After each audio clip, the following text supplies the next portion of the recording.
करीला। हाँ तो सुनिए ला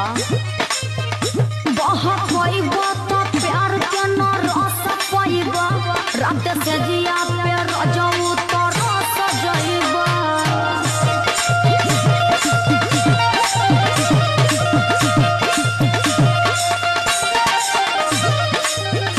बहुत पाइबा तो प्यार के न रस पाइबा रात से जिया पे रजाऊ तो रस जाइबा हमारा से चली ना तो